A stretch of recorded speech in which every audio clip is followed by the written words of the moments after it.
தமிழ் திரையுலகில் நடிகர் விஜய் அரசியலில் அறிமுகமாகும் செய்தி ரசிகர்களிடையே பெரும் எதிர்பார்ப்பை ஏற்படுத்தியுள்ளது. ஆனால் இது அனைவருக்கும் பிடித்ததாக இல்லை என நடிகர் ஷியாம் தன்னுடைய நேர்காணலில் தெரிவித்திருக்கின்றார்.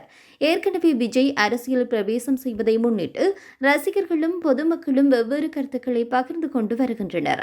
இதுகுறித்து ஷியாம் கூறுகின்ற போது, விஜய் அண்ணா அரசியலுக்கு வருவது சிலருக்கு எப்படியும் பொறுக்காது, அது இயல்புதான் என்றார். ஆனால் அவருடைய வெற்றியும் மக்கள் ஆதரவும் காலம் முடிவு செய்யும் என்று தெரிவித்திருக்கின்றார். நடிகர் விஜய் தன்னுடைய அரசியல் பயணத்தை தொடங்கியதன் பின்னணியில் பல காரணங்கள் உள்ளன. அவர் முந்தைய காலங்களில் சமூக பணிகளில் ஈடுபட்டு வந்ததை நாம் அனைவரும் அறிந்தது. இதனை குறித்து ஷியாம் அவர் சொன்ன மாதிரி ஏன் அரசியல் என்று ஒரு தனிப்படம் இருக்கக்கூடாது என்றதுடன் சமூக மாற்றத்திற்காக அரசியலுக்கு வருவது தவறில்லை என்றார்.